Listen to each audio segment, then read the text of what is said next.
Assalamualaikum warahmatullahi wabarakatuh. Hai Sobat Healthies, jumpa lagi dengan saya Dokin dalam acara Info Podcast, informasi, promosi, dan edukasi kesehatan yang merupakan kolaborasi Dinas Kesehatan Kota Depok dengan Ide Podcast Korpri Kota Depok.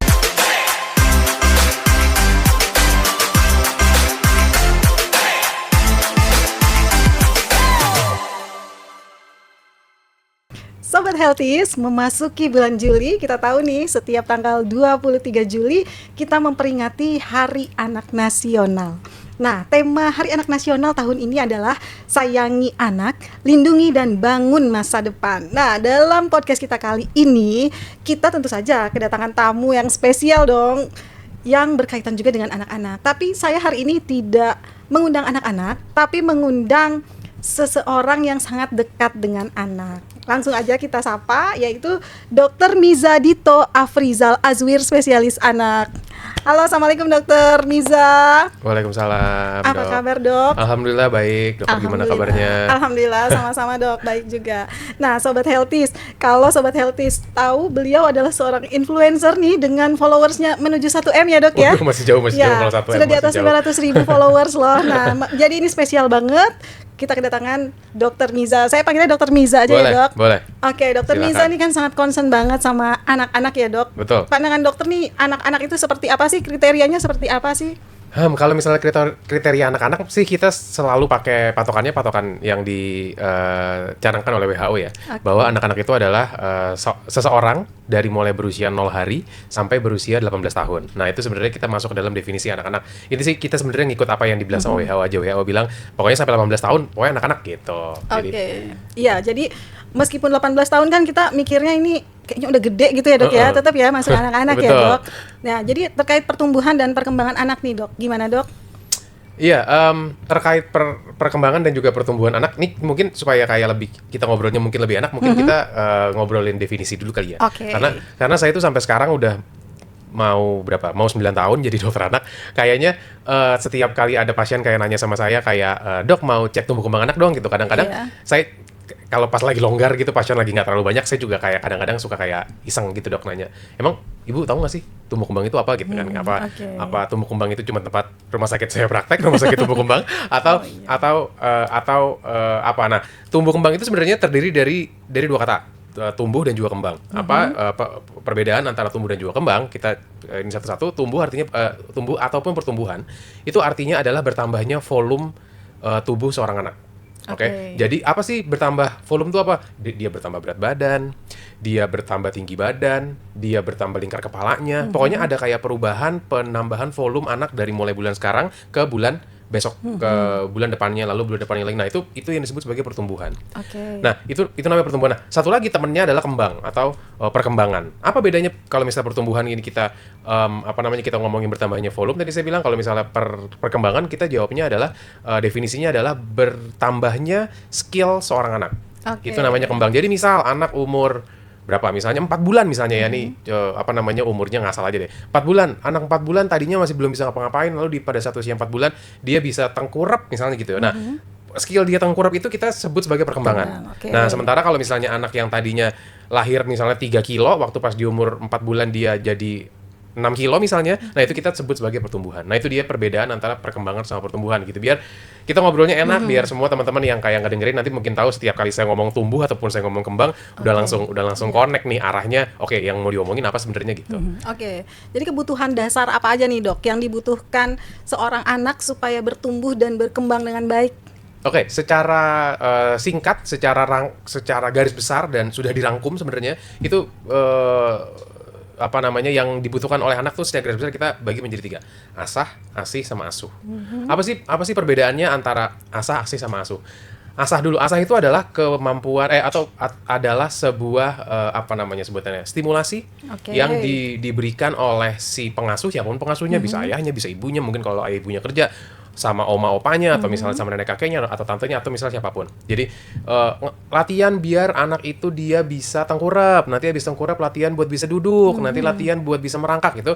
Itu namanya stimulasi. Nanti kalau misalnya dia udah agak gedean begitu pas dia udah masuk usia sekolah misalnya gitu gimana kita ngajarin dia belajar, gimana mungkin anak-anak misalnya umur 6 tahun misalnya kita sudah ajari dia buat misalnya belajar calistung, baca tulis hitung. Nah, itu yang disebut sebagai asah. Gimana kita mengasah kemampuan anak, kita membantu seorang anak untuk dia mendapatkan potensi terbaiknya gitu. Tentunya kita potensi terbaik anak tuh beda-beda ya. Nah, makanya itu dia pentingnya kita memberikan stimulasi supaya seorang anak tuh dia mencapai potensi dia terbaiknya. Lalu setelah asah, habis itu asi. Asi itu apa? Asi itu adalah mengasihi. Itu adalah kebutuhan dasar tuh anak ya mengasihi lah ya. Misalnya kita sayang-sayang, kita ajakin bercanda, kita ajakin kita marahin juga sebenarnya bagian dari mengasihi ya. Karena kan itu karena kita sayang sama anaknya, karena dia melakukan sesuatu yang tidak benar, marahin tuh sebenarnya kita ngomongin mengasihi juga. Jadi mengasihi itu bukan cuma yang kayak lembut-lembut aja, tapi itu dia. Jadi kayak stimulasi perasaan gitu kali ya, Dok, itu kan kebutuhan dasar kan. Maksudnya seorang manusia tuh kan membutuhkan kebutuhan untuk diberikan kasih sayang gitu. Jadi itu makanya masuk ke dalam kebutuhan dasar tumbuh kembang anak. Sama yang terakhir itu adalah asuh. Asuh itu kita bilangnya biomedis. Biomedis itu kayak kita memberikan anak haknya dia. Apa sih haknya anak? Misalnya kita menyediakan lingkungan yang bersih, lingkungan dia bertumbuh dan juga berkembang yang ideal buat dia, yang bersih, yang bebas asap rokok, yang tidak airnya bersih, baju juga gitu. Nah, itu dia kebutuhan atau misalnya hak. Terus kalau misalnya anaknya sakit, kita berikan haknya dia buat apa? Misalnya kita butuh memberikan dia misalnya obat-obatan, kita bawa dia ke dokter atau misalnya apapun. Sama yang terakhir juga di kebutuhan dasar tuh dia itu ada yang namanya vaksinasi. Vaksinasi itu sebenarnya juga merupakan haknya anak tuh. Haknya anak. Nah, gimana kita bisa memenuhi haknya dia gitu, karena itu adalah salah satunya yang harus kita pastikan adalah anak itu mendapatkan vaksinasi selengkap-lengkapnya gitu. Iya, oke. Jadi kan asah, asuh, asi ini kan mungkin tidak selalu optimal ya, Dok ya, dihadapin oleh anak-anak ini. Jadi kira-kira gimana nih caranya supaya orang tua bisa optimal memberikan asah, asuh, asih ini, kemudian bagaimana juga orang tua ini memastikan bahwa anak ini sesuai nih dengan waktunya gitu. Betul. Jadi kalau misalnya mau yang paling gampang kan sekarang kayak informasi itu kan dapat ini gampang dari banget ya. Kita ya, buka internet, kita buka Instagram, kita buka TikTok, kita buka Thread atau apapun. Sekarang kan udah kayak sangat-sangat banyak. Maksudnya orang tua tuh sangat-sangat mudah gitu mencari informasi. Itu kan yang semakin banyak itu adalah sesuatu yang positif, tapi sisi negatifnya adalah orang tua tuh jadinya rada bingung. Iya. Yang si A ngomongnya apa, yang si B ngomongnya ini loh, kok di sini kok sini soalnya beda-beda ya, Dok. gitu. Nah, sebenarnya kalau yang sudah disederhanakan, yang cukup sering saya juga ngelihat agak jarang dilihat sama orang tua tuh adalah si buku KIA itu. Buku pink itu ya. Betul.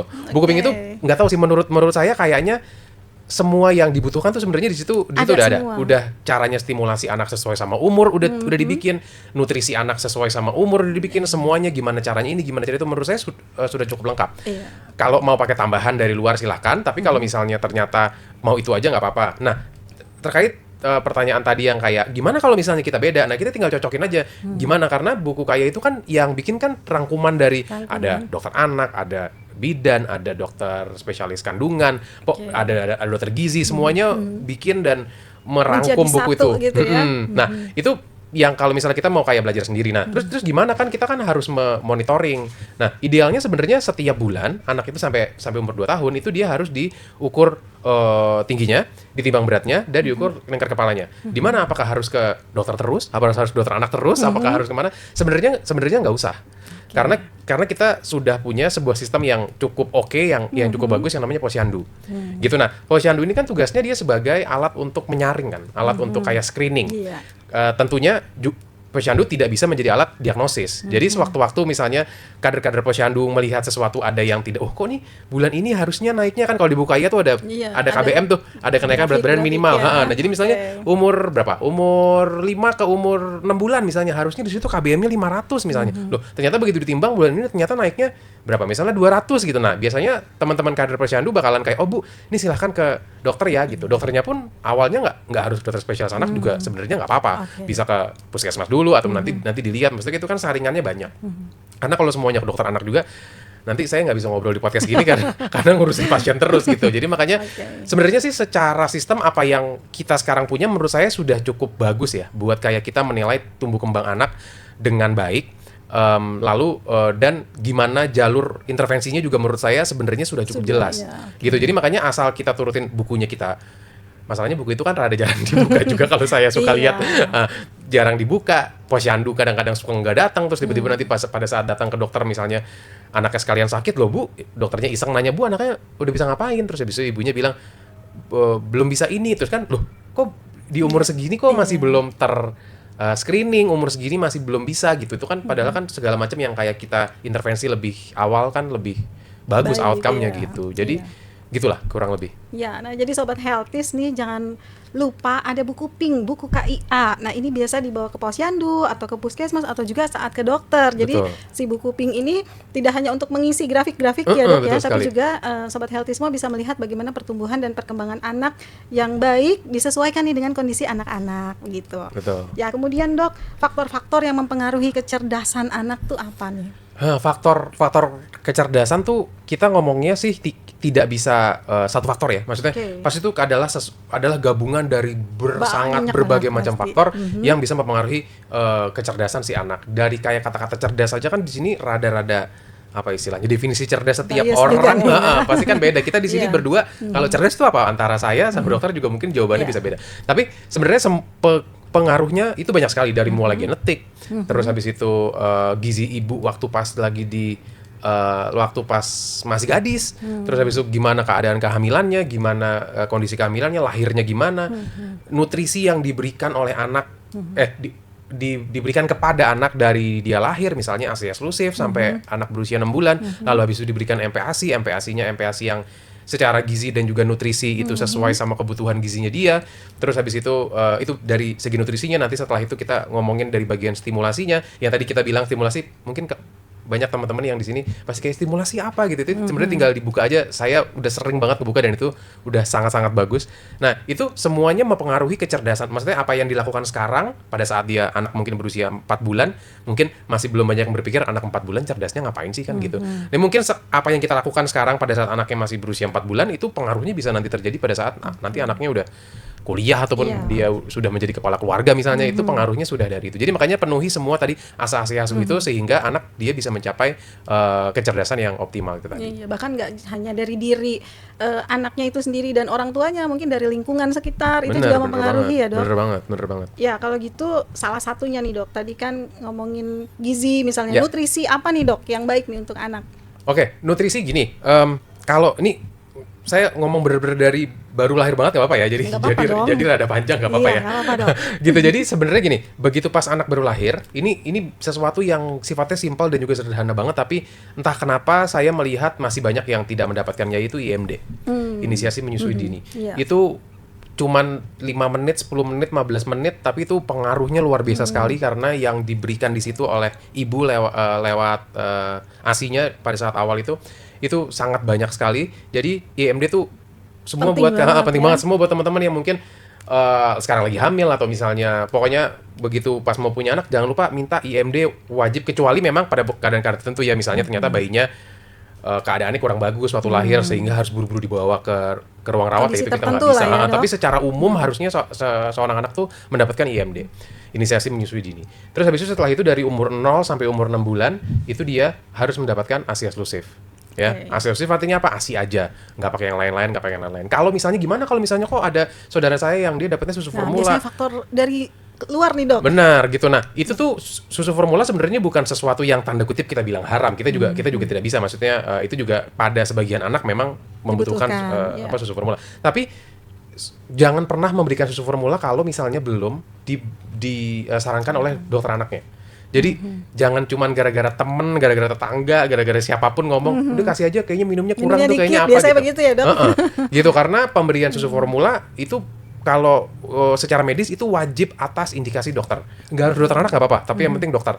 Gitu. 0 sampai 6 bulan ASI eksklusif usahakan semaksimal mungkin. Kalaupun misalnya sufor, jangan beli sendiri, jangan kayak sendiri, tapi harus sesuai advice dokternya. Dari umur 6 bulan ke atas, ASI masih terus dilanjutkan, tapi kita harus berikan dia MPASI.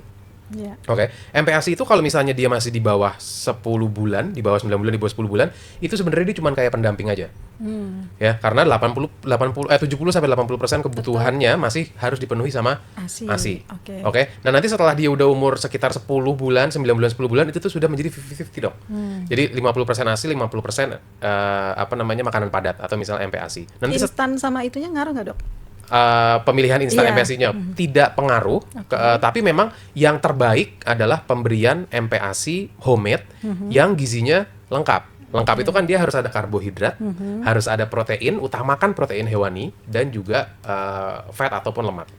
Jadi tiga-tiganya ini wajib ada di setiap makan utamanya dia. Nah, itu adalah dia yang kayak terbaik nomor 1. Terbaik nomor 2-nya adalah pemberian MPASI terfortifikasi.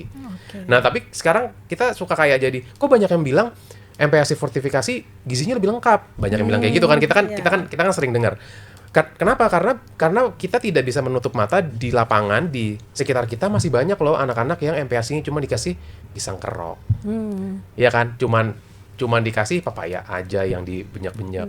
Ya kalau misalnya kita bandingkan antara pisang kerok sama MPASI fortifikasi, ya bagusan Beda, MPASI ya. fortifikasi gitu. Tapi ada juga loh, Dok, orang tua yang kami mau mengenalkan dulu nih. Jadi memang satu-satu, pisang dulu, pepaya dulu, alpukat dulu. Nah, gitu boleh nggak, Dok? Oh, oke. Kalau boleh atau tidak tentunya jawabannya tentu saja boleh. Kalau misalnya kita ngomonginnya boleh atau tidak ya. Tapi kalau misalnya kita ngomongin kebutuhan, harusnya anak itu kan, kalau misalnya kita pernah kayak bertanya-tanya, kenapa sih anak itu kok MPASI-nya dimulai di usia 6 bulan?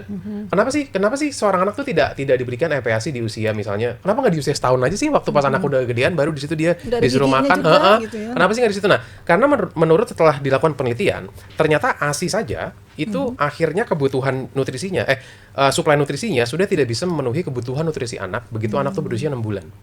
Itu adalah alasannya kenapa MPASI itu diberikannya di usia 6, bukan 5, bukan 8, bukan 10, bukan 12. Nah, karena kebutuhan nutrisinya dia sudah kurang, maka daripada itu kita harus berikan sesuatu yang secara nutrisi itu mirip sama ASI. ASI itu mengandung apa sih? ASI itu mengandung lemak, ASI itu mengandung protein, dan ASI itu mengandung karbohidrat yang namanya laktosa. Ya karena jadi makanya kita harus memberikan sesuatu yang mengandung 3 itu. Dia mengandung karbohidrat, mengandung protein, dan dia mengandung lemak. Kalau misalnya kita kasihnya cuma papaya doang, itu kan isinya cuma karbohidrat aja. Gitu. Tapi boleh nggak sih dikasih? Ya boleh, tapi bentuknya sebagai makanan selingan, bukan makanan utama. Gitu. Jadi makanya pemberiannya pun kita juga harus benar kapan kita ngasih nasinya.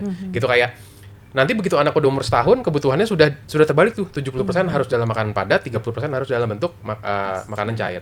Kalau misalnya anak umur setahun kita masih jejelin ASI terus sehingga makannya sedikit, ya lama-lama nanti gizinya menjadi tidak kurang bagus ya, juga. Dok. Gitu. Ya, kemudian anak-anak ini kan banyak nih yang GTM, gerakan tutup mulut, picky eater. Nah, itu dokter nih sering menghadapi anak-anak, gimana, Dok? Sebenarnya GTM tuh kan bukan diagnosa medis ya, ya? Nggak mungkin lah ya. Gaya hidup kayaknya dulu sekolah kan, Dok, nggak pernah ada kan di buku Nelson yang buku pediatrik itu dilihat GTM kan dia nggak pernah ada ya. GTM itu kan sebenarnya bukanlah diagnosa medis. GTM itu adalah istilah yang disebut oleh ibu-ibu atau bapak-bapak di luar sana, entah dari kapan, karena saya lulus dokter anak itu 2017 dan di situ saya sudah ada istilah GTM, jadi saya nggak tahu tuh secara kayak spesifik sebenarnya GTM ini pertama kali dipopulerkan oleh para orang tua tuh dari kapan.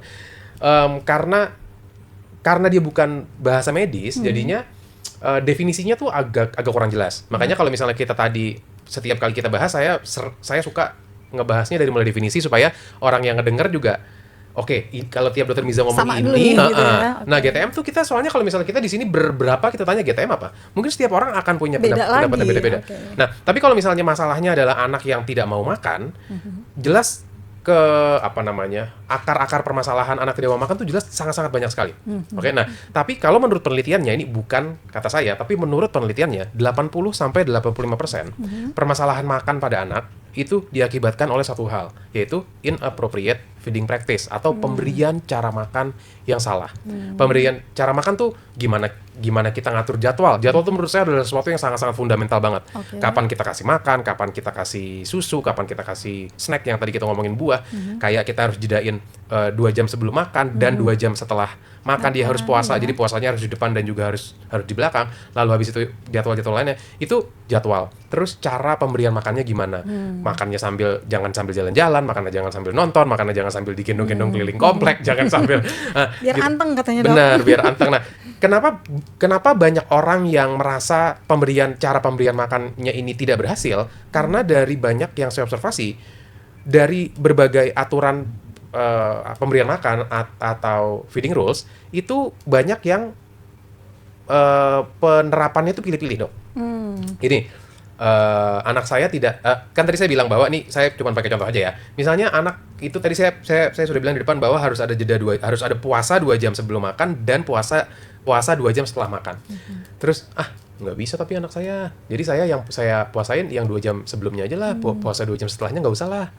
Gitu. Terus habis itu tadi udah dibilang bahwa makannya harus duduk misalnya. Karena tadi sudah tidak dijedain 2 jam sebelum dan 2 jam sesudah, anaknya tentunya habit dia terhadap makanan menjadi semakin berantakan. Anaknya nggak mau duduk karena dia merasa tidak harus makan kan. Waktunya, betul. Gitu ya. Akhirnya anaknya dia nggak bisa duduk. Akhirnya udah gendong aja lah. Dia yang penting dia makan lah. Nah, setelah kayak gitu orang tua sering bilang sama dokter, "Dok, saya sudah terapkan aturan makan ataupun feeding rules tapi tidak berhasil." Nah, masalahnya penerapannya itu dari banyak yang saya observasi itu penerapannya tidak.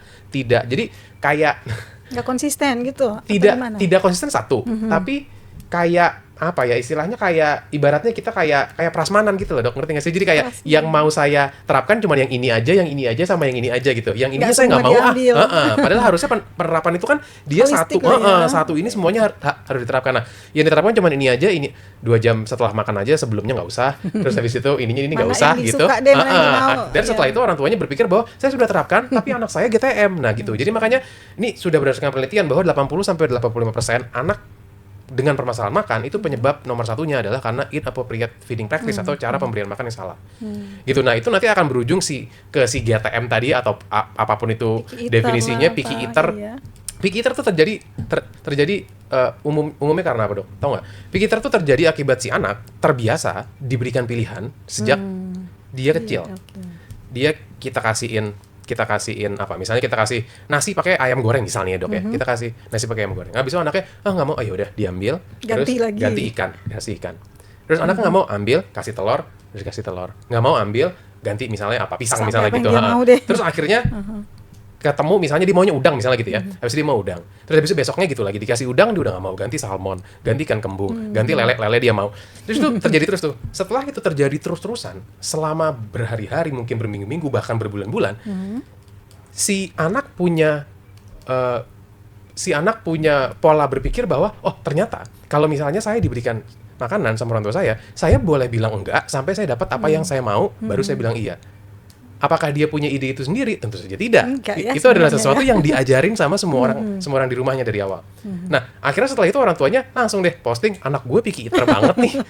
Padahal gitu ya. Gitu lah, kan anak bayi kan nggak mungkin bisa punya ide itu sendiri, Dok. Iya. Dari mana dia bisa punya ide bahwa kalau misalnya ada makanan saya bisa tolak, setelah itu saya akan dapat makanan yang baru kalau dia nggak pernah diajarin gitu. Jadi makanya tadi saya bilang feeding rules ini atau aturan makan harus kita terapkan holistik tadi, yang kayak bahasa yang kita pilih adalah holistik tadi, sehingga habit atau pemberian makan anak menjadi. Karena habit itu orang tua juga nggak menyadari kalau ternyata itu menjadi efeknya gitu ya terhadap anak. Rata-rata iya, betul. Jadi kalau vitamin gitu, suplemen itu boleh nggak, Dok? Penting nggak nih?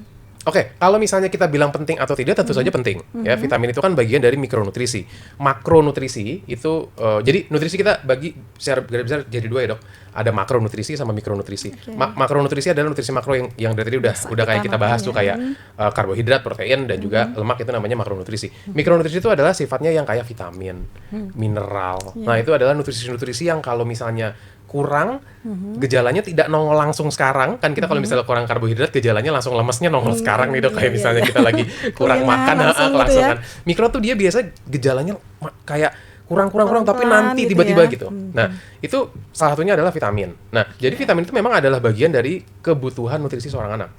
Oke. Nah, tapi pertanyaannya adalah apakah vitamin tersebut harus kita berikan dalam bentuk suplementasi? Karena suplementasi kan bentuknya dia apa namanya? Imitasi, bukan imitasi, apa sebutannya? Ya suatu produk apa produk, ya? betul. Jadi bukan alami lah gitu, kayak misalnya vitamin C kalau yang alami dari jeruk, jeruk, iya. kalau yang ini dia, nah itu apakah harus dari bentuknya, harus dari bentuk fermentasi? Jawabannya tentu saja tidak. Oke. Gitu, sebenarnya semua vitamin itu kita bisa dapatkan di nutrisi yang didapatkan sehari-hari semua. Nah, sekarang pertanyaannya, kenapa bisa ada anak yang mendapatkan vitamin yang ini, kenapa ada anak yang bisa dapatkan vitamin yang itu semua bergantung terhadap kebutuhan atau habit anak setiap hari. Nah, tentunya itu sudah harus didiskusikan. Jadi makanya vitamin memang tidak disarankan buat nah kasih aja lah gitu. Iya kan? Kadang kan ada tuh Dok, karena mungkin harga vitamin ada yang relatif murah gitu Betul. rasanya mungkin enak, jadi Iya. udah kasih aja deh gitu. Iya, betul, setuju saya gitu. Dan mendengar kata-kata vitamin, orang tua kayak ini kan vitamin aja gitu. Padahal kita tidak harus kita harus selalu ingat bahwa vitamin itu kan dia tetap aja kimia ya. Ya walaupun kimianya harusnya jauh lebih aman ya, tapi tetap aja dia tuh adalah kimia. Dan semua zat kimia yang dimasukkan ke dalam tubuhnya anak yang bentuknya sintetis, ya sintetis tuh yang kayak tadi ya kita ngomong bukan yang alami, itu kan ada resikonya lah, ada yang besar, ada yang kecil tuh. Kalau misalnya makanya kalau mau memberikan hal kayak gitu, menurut saya sih sebaiknya ngobrol dulu, diskusi dulu Dikonsultan sama lah ya. dokternya. Kalau misalnya itu, karena harusnya kalau pendapat saya pribadi Dok, kayaknya nggak ada deh anak itu yang butuh vitamin gitu. Butuh, maksudnya anak sehat tuh harusnya nggak ada yang butuh. Tapi ya kadang kita memang tetap aja berikan nih Kak, vitamin D, kasih zat besi gitu-gitu. Oke. Nah, sekarang misalnya anak sehat Ya. gitu ya. Sekarang kita bahas terkait vaksinasi, imunisasi Oke, gitu nih Dok. seru ini Dok. Anaknya sehat misalnya, Ya. anak saya nggak perlu imunisasi, orang udah sehat, Betul. makanan udah terpenuhi gitu. Itu Ya. gimana ya Dok? Ini saya kalau misalnya ngomongin vaksinasi tolong di stop ya Dok, karena saya kalau misalnya ngomong vaksinasi Sampai besok nih, jangan bisa nih. nggak berhenti nih saya kalau ngomongin vaksinasi nih. Karena ini gini deh, saya suka punya analogi super sederhana lah, bahwa vaksinasi itu sebenarnya konsepnya adalah mengenalkan. Oke, mengenalkan sesuatu ke dalam tubuhnya anak, ke dalam tubuhnya anak, sehingga kalau misalnya ada sesuatu, anaknya bisa langsung kenal. Saya pakai analogi super sederhana kayak gini. Bayangkan seorang tubuhnya anak itu adalah rumah, misalnya nih ya, rumah. Oke, isinya di sana banyak barang-barang berharga. Itu adalah tubuhnya anak. Oke, setiap hari rumah itu dijaga sama security. Oke, itu adalah sistem imun tubuh kita. Oke, nah kalau misalnya ada istilahnya rampok misalnya gitu, atau misalnya maling yang datang, kalau misalnya maling-maling yang maaf ya, tapi maling-maling yang cuman cerek-cerek gitu ya, yang Ada ya, Dok? kayak maksudnya Ngambilnya apa gitu ya? copet lah kita bilangnya, mungkin iya. yang diambil cuman yang gitu. Itu si security badan kita tuh punya udah bisa nanganin. Oke, bisa tuh dia nanganin, ini dia bisa. Nah, tapi pada saat dia masuk adalah maling yang istilahnya tenaganya kuat, maling yang mau mengambil sesuatu yang lebih berharga, lalu habis masuk, seringnya si Sistemnya itu security-nya ini dia nggak bisa ngelawan. nggak siap ya. Nah, masalahnya, tapi terus gimana? Apakah nggak bisa ngelawan sama sekali? Bukankah kita sudah dibekali oleh Tuhan Yang Maha Esa bahwa kita dibekali sistem imun yang sangat canggih? Betul. Tapi si security ini pada saat taruhlah misalnya ada musuh dengan tenaga yang kuat mau mengambil emas yang ada dalam rumah gitu. Waktu pas dia masuk, ini badan kita harus latihan dulu. Yang ini kalau kita cuma security kita biasa, dia nggak bisa ngelawan nih. Berarti dia harus latihan dulu. Dia latihan dulu, dia belajar gimana caranya ngelawan si tadi penjahat ini tadi. Nah, biasanya sistem imun secara umum itu butuh waktu sekitar 3 sampai 5 hari sampai dia bisa membentuk antibodi spesifik. Latihannya lah ya. Latihannya sekitar 3 sampai 5 hari. Maka daripada itu, makanya kenapa orang-orang kalau misalnya sakit-sakit paling sering sembuhnya sekitar 3 sampai 5 hari. Karena di situ imun kita sudah bisa ngenalin, udah bisa bikin antibodi spesifik. Nah, masalahnya pada beberapa jenis penyakit 3 hari itu kelamaan. Waktu pas antibodi spesifiknya udah jadi, ini penjahat di dalam udah ngambilin emas 200 kilo misalnya gitu. 74 kilo. 74 kilo. Saya tadi mau ngomong sana tapi saya takut Iya, salah, jadi saya ambil jalur 200 kilo. Nah, maka daripada itu ada yang namanya vaksinasi. Vaksinasi itu sederhananya kalau kita analogikan ke dalam tadi rumah, cuman kita ngasihin nomor telepon di di dalam rumah itu, nomor telepon pasukan-pasukan khusus. Nomor teleponnya doang nih. Jadi bukan kayak pasukan khususnya kita taruh, bukan nomor teleponnya aja. Karena yang dikasih adalah virus-virus yang lemah, virus-virus yang sudah dimatikan. Jadi bukan kayak sesuatu yang kayak berbahaya, cuma nomor teleponnya doang. Sehingga apa? Sehingga suatu saat misalnya ada maling yang nggak bisa dihalang oleh security kita cuma tinggal ngelihat, kita punya nomor telepon ini nih, nomor teleponnya si antibodi campak nih. Ambil telepon, halo antibodi campak, nih tolong nih ada virus campak datang, tolong dong dilawan. Jadi tidak lagi butuh waktu 3 hari karena antibodi campak bisa langsung datang saat itu juga. Iya. Gitu. Nah, itu mungkin sesuatu yang kayak masih belum banyak diketahui orang-orang karena orang-orang berpikir anak lagi kayak sehat-sehat kok, kenapa harus disuntik. Buktinya anak ini juga udah divaksin lengkap tapi dia masih sakit-sakit aja karena kan begitu ya, karena kan yang kayak kita masukin kan nomor telepon spesifik. Kalau yang kita tulis adalah nomor teleponnya antibodi campak, kalau yang masuk bukan campak ya nggak bakal ditelepon itu nomor telepon gitu. Gitu. Jadi makanya sangat-sangat penting buat saya dan itu merupakan haknya anak untuk mendapatkan vaksinasi selengkap-lengkapnya karena sekarang vaksinasi kita kan yang udah program pemerintah kan lengkap sekali kan. Iya. Gitu. Nah, keren banget nih Sobat Healthies analoginya Dokter Miza ini, apalagi sekarang di sekolah kan sedang bulan imunisasi ya Dok. Betul, ya, bulan betul. imunisasi anak sekolah, jadi jangan sampai terlewat nih. Jangan sampai kelewatan, betul. Ya, nah sekarang kalau misalnya ada jadwal vaksinasi, jadwal imunisasi yang kelewat, baiknya gimana nih Dok? Oke, sebagian besar mungkin 90% lah. 90% jadwal vaksinasi itu tidak mengenal kata terlambat, Dok. Oke. Memang ada sebagian kecil kayak misalnya yang paling umum mungkin rotavirus misalnya. Rotavirus tuh kalau misalnya sudah lewat dari usia 6 bulan kita sudah tidak bisa vaksin lagi. Tapi 90% vaksinasi itu bisa kita kejar. Jadi kalau misalnya orang tuanya lupa, kalau misalnya orang tuanya baru ingat atau misalnya apapun, langsung aja dibawa ke dokter buat dilakukan imunisasi kejar namanya, Dok, atau catch up immunization atau mengejar vaksinasi. Nanti tergantung telatnya, kita bisa bikinkan jadwal sesuai sama telatnya segimana banyaknya kita bisa, pokoknya bisa kejar deh semuanya. Iya, jadi nggak ada kata terlambat. Tidak ada kata Dok? terlambat, betul sekali. Iya, nah ini tadi udah pola makan, kemudian imunisasi, vaksinasi, sekarang faktor-faktor eksternal sedikit nih Dok. Ya. Masalah gadget kan sekarang di zaman now ini kan pasti anak-anak mungkin kalau kita dulu masih main congklak, main apa, ini sekarang gadget Bener, gitu Dok, Dok. bener, Kayaknya Dok. banyaknya anak-anak nih sekarang udah terbiasa. Nah kira-kira screen time ini bisa dijelaskan nggak Dok? Iya ya, tapi ini kita maksudnya hidup di dunia udah ini kayaknya kita nggak bisa terlalu kolot-kolot banget ya gitu. Iya. Tapi memang kita kalau misalnya gadget, memang kita tidak bisa kayak terlalu anti banget. Jelas nggak bisa lah. Karena kita harus ngikut sama perkembangan. Kasihan juga anaknya kalau misalnya ternyata dia nanti nggak bisa main sama temennya gara-gara gitu. Tapi Beda obrolannya gitu ya. betul. Iya. Maka daripada itu para ilmuwan sudah melakukan penelitian semuanya gimana caranya supaya seorang anak ini dia tetap bisa main gadget, seorang anak ini tetap dia bisa up to date sama kayak teman-temannya tanpa mempunyai efek-efek negatif.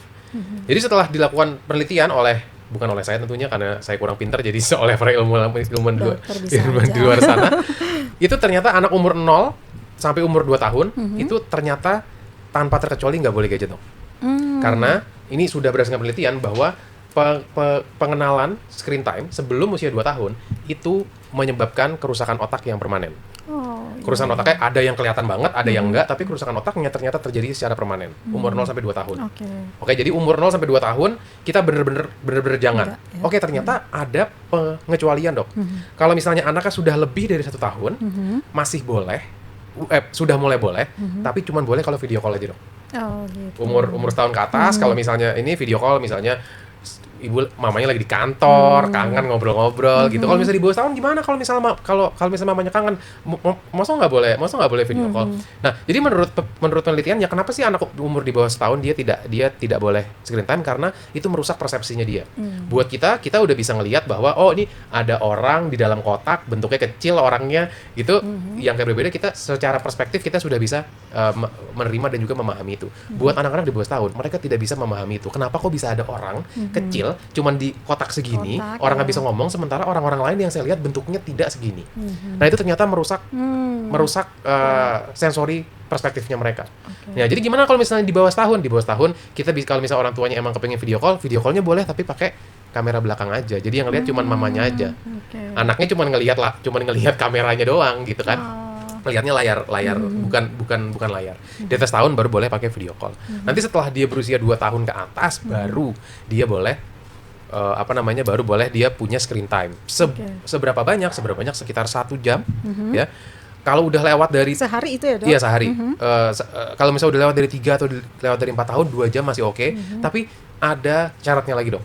bahwa dia 1 jam atau sampai 2 jam, tapi tidak boleh dihabiskan dalam satu sesi. Oh, jadi dijeda-jeda Betul. gitu ya. Jadi misal anaknya umur 2 tahun nih, wah kata dokter Miza boleh sejam. Oke deh. Bukan kayak jam Sejam. 8 kita taruh dia kita tinggal sejam. Tapi kita misalnya kita bagi berapa? Kita bagi 4 misalnya. Oke, berarti setiap nonton dia akan mempunyai sekitar 15 menit, habis itu udahan. 15 menit lagi nanti siang, nanti udahan gitu. Atau misalnya setengah jam silakan, tapi dia tidak dihabiskan dalam satu waktu. Semakin kecil anaknya, semakin kita harus mendampingi pada saat dia itu nonton. Jadi konsepnya tuh adalah orang tua tuh berpikir kayak aku lagi longgar, makanya anak aku kasih screen time. Bukan aku lagi sibuk, makanya Dikasih. anak aku kasih screen time. Karena interaksi tersebut adalah sesuatu yang sifatnya damaging atau ketidakadaan interaksi dua arah pada screen time itu adalah sesuatu yang sifatnya merusak otak. Gitu. Jadi kan kalau ngobrol tuh kan harusnya kayak kita Iya. gini ya, Dok. Maksudnya saya ngomong, dokter diam, nanti gantian gitu. Nah, kalau misalnya layar dia bisa diam aja gitu. Jadi dia tidak Nggak berinteraksi tidak. gitu ya. Nah, supaya tetap ada interaksinya, makanya harus ada orang tua di sebelahnya yang kayak, adik-adik itu apa deh? Oh, ini jerapah ya, Dek, gitu. Adik-adik itu apa ya? Oh, ini mobil balap ya misalnya gitu. Gitu. Jadi makanya semakin kecil anaknya semakin harus kita temani dia. Nanti di atas 5 tahun, ya karena kalau di atas 5 tahun dia sudah mulai sekolah, dan sekolah sekarang sudah banyak yang Iya. mewajibkan anak untuk screen time, ya itu sesuai sama kebutuhan lah kalau misalnya Oke. di atas 5 tahun gitu. Ya, nah ini kadang pengaruh juga ya. Kadang zaman sekarang justru anak-anak nggak pengen didampingi nih sama orang tua kadang ya. Betul. Nah ini gimana nih supaya tidak memicu konflik gitu antara orang tua sama anak? Iya, karena sih sebenarnya gini sih, sebenarnya kenapa anak-anak tidak mau, karena dari awal dia dikenalkan dia tidak terbiasa untuk melakukannya dengan cara seperti itu. Jadi dari awal memang dia terbiasanya dia nonton sendiri, dia bisa ganti-ganti sendiri. Itu juga penting tuh, Dok. Ganti-ganti sendiri itu ternyata sesuatu yang secara penelitian itu lebih cepat ngerusak otaknya. Jadi makanya zaman saya dulu kecil, kenapa kan zaman saya kecil dulu kan juga udah ada Doraemon di TV ya. Iya. Udah ada Dashian Kuro tuh Si yang kayak Unyil sih Tamiya, kalau si saya. Unyil, betul. Tapi kenapa dulu tidak terlalu merusak otak? Karena kontrolnya bukan ada di kita. Iya. Jadi pada saat kita bosan, ini penting banget nih, teman-teman. Jadi pada saat seorang anak itu bosan, dia pilihannya cuma 2. Maksain nonton atau dia berhenti nonton dan melakukan aktivitas lain. Itu penting banget. Kalau pada saat dia bosan nonton, yang dilakukan adalah ngeganti, itu time span fokusnya dia supaya dia bisa memperhatikan sesuatu, itu menjadi semakin memendek. Sehingga seorang anak banyak pada saat usia sekolah mereka punya kesulitan fokus belajar karena otaknya tidak terbiasa maksain diri pada saat melakukan sesuatu yang tidak sesuai sama yang diminta. Dulu zaman saya dulu kalau misalnya nonton Doraemonnya ternyata episodenya kurang seru, pilihan saya antara saya matiin tuh saya main sepeda, kalau enggak ya udah saya Nonton paksain aja aja. nontonin. Jadi Oke. jadi saya maksain diri saya untuk melakukan sesuatu yang sebenarnya saya tidak kepingin. Tapi kalau misalnya sekarang dia bisa ganti, karena kan ngeganti kan cuma kayak sesimpel geser, Dok. Geser ya Cuman sekarang ya. cuman kayak digeser aja, habis itu udah keganti. Nah, setiap dia tidak mau melakukan, setiap dia tidak mau melakukan itu, dia cuma tinggal ganti dan langsung ganti, itu time span dan juga fokusnya dia semakin dia besar akan semakin pendek. Sehingga nanti akan terjadi kesulitan konsentrasi belajar, konsentrasi ngobrol kayak kita ini, dia Iya. mungkin akan kayak gelisah kayak gitu. Iya, Jadi iya. ngobrol sama orang gitu, dia pasti akan terganggu karena dia tidak bisa maksain dirinya dia. Iya. Gitu. Jadi makanya hal-hal kayak gitu penting banget sih buat Itu ini. ngaruh ke kesehatan mental juga nggak sih, Dok? Kesehatan mental tentunya, Dok. Tentunya. Nah, gimana nih supaya menjaga kesehatan mental anak nih di tengah mungkin nggak cuman masalah gadget ya, mungkin ada juga beban sekolah atau apa, menjaga nih supaya kesehatan mental anak tetap Iya, sehat. kita sebagai orang tua juga harus perannya kita sebagai orang tua di situ besar sekali.